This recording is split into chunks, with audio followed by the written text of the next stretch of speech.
पधारे। लेखिका, कवयित्री, मंच संचालिका, समीक्षक, शिक्षक तथा संपादक डॉक्टर पूनम जी माटिया रुस्तगी का जन्म 22 जुलाई 1966 को माता श्रीमती मैना गुप्ता 22 जुलाई की जगह मैं संशोधन कर रहा हूँ, 29 जुलाई है, यानी 7 दिन मैंने बड़ा बना दिया, छोटी है। माता श्रीमती मैना गुप्ता तथा पिता श्रीमती श्यामलाल जी गुप्ता के यहाँ हुआ। MSc B.Ed, MBA तथा रिसर्च फेलोशिप होल्डर डॉक्टर माटिया मूल रूप से शिक्षक हैं तथा गत 8-9 वर्षों से साहित्य लेखन में संलग्न हैं। आकाशवाणी से नियमित प्रसारण के साथ साथ आप स्वतंत्र लेखिका हैं। कविता, कहानी, छंदबद्ध, छंद मुक्त कविता, नाटिकाएं, लेखन मंचन, मुक्तक, गजल तथा गीत हिंदी अंग्रेजी के लेख आलेखों का प्रकाशन अनेक पत्र पत्रिकाओं में नियमित रूप से हो रहा है।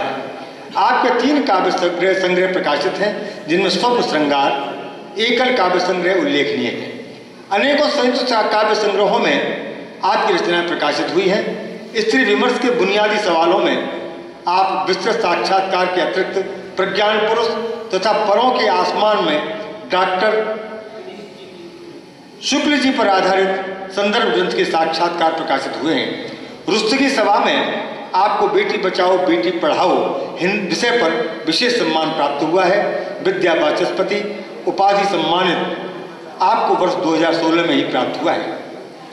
कि छंदबद्ध कविता, मुक्तक और लेख कहानी, श्री पूनम जी शिक्षक संपादक लासानी। एक अपने स्वप्न सभी अरमान सजोती, चुन चुन कर मोती सागर से शब्द पिरोती। कि समता भारत महिला गौरव मान मिला है, देश विदेशी पत्रों में साहित्य पला है, देश विदेशी पत्रों में साहित्य पला है। माननीय डॉक्टर पूनम जी माटिया। विठल जी, सबसे पहले तो मैं गदगद हूँ जो आपने मेरे बारे में कहा। कुछ पंक्तियाँ हैं कि कैसी कठिनाई आई नैनों में बसाऊं कैसे, मीठे मीठे बोल तुझे सांवरे सुनाऊं कैसे। तो सांवरे की इस धरती को नमन करती हूँ और इस पे पुनः आने का अवसर मिला। श्याम देवपुरा जी को नमन करती हूँ, उनके अथक प्रयास को नमन करती हूँ और ये कहती हूँ कि विभिन्न विधाओं में मिले कितने ही सम्मान, विभिन्न विधाओं में मिले कितने ही सम्मान, अपनों के इस मान ने बना दिया प्रतिमान।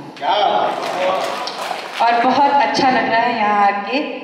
मैं यहाँ कुछ वर्ष पहले आई थी अपने पति के साथ, उनका यहाँ कुछ होटल का काम था, तो श्याम जी की मूर्ति ले गई थी श्रीनाथ जी की और उसे घर जाके सजाया था। वो मेरे मंदिर में विराजमान है। मुझे लगता है कि मैं रोज उनकी पूजा करती हूँ, उसी वजह से आज यहाँ हूँ। और एक और वजह जो मैं यहाँ हूँ, मैं उसको भी शब्दों में कहना चाहती हूँ कि माना कि आईना मेरा अक्स दिखाता है। कुछ पंक्तियाँ हैं, शेर नहीं है ये। माना कि आईना मेरा अक्स दिखाता है, पर मेरे हम सफ़र, वो जो फोटो खींच रहे हैं, पर मेरे हम सफ़र वो तू ही है जो मुझे ज़माने से रूबरू कराता है। बहुत शुक्रिया।